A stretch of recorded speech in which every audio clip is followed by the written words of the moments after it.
Si est-il le 29 décembre 2013, lors de vacances en famille à la montagne, que le destin de Michael Schumacher a brusquement basculé, alors qu'il skie en hors-piste avec son fils Mick et des amis, le septuple champion du monde de Formule 1 heurte un obstacle, tombe et se tape la tête contre l'arête d'un rocher en contrebas.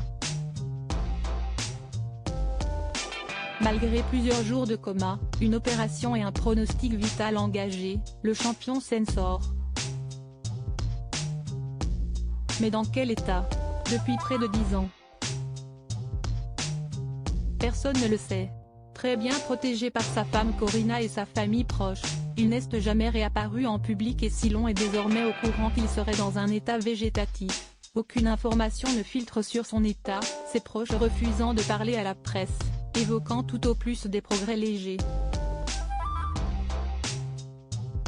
Un témoignage récent pourrait cependant tout changer. L'ancien manager du champion, Willy Weber, a expliqué dans les colonnes du journal italien Gazzetta dello Sport qu'il n'avait entendu que des mensonges de la famille, note de la rédaction, par.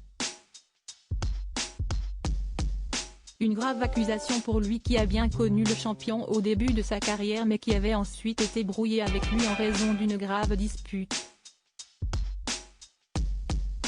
Dire les choses telles qu'elles sont à la fin des années 2000, soit quelques années avant l'accident, le champion de Formule 1 lui aurait en effet asséné qu'il voulait désormais être son propre manager.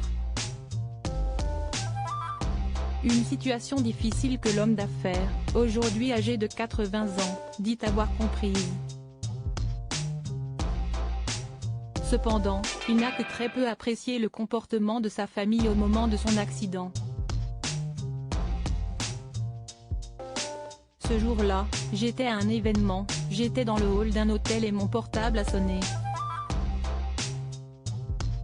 Un ami m'a dit que Michael avait eu un accident de ski, mais ça n'avait pas l'air grave. Puis ils m'ont dit qu'ils l'emmenaient à l'hôpital de Grenoble, raconte au quotidien celui qui affirme qu'il aurait tout fait pour Schumi. Après avoir tenté d'appeler Corina, qui partage la vie de son ancien protégé depuis 1995, celui-ci se rabat sur ses amis du monde de la F1. J'appelle Jean Todt, ex-président de Fédération internationale de F1, pour lui demander s'il doit aller à l'hôpital.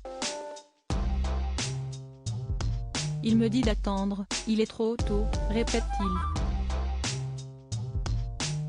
J'appelle le lendemain et personne ne répond, je laisse passer quelques jours pour ne pas me déranger, mais je commence à comprendre qu'ils ont voulu me laisser à l'écart, se souvient-il, appelant désormais la famille à dire les choses telles qu'elles sont. Récemment, son ancien coéquipier brésilien Felipe Massa avait refusé de faire des commentaires alors qu'il a toutes les informations.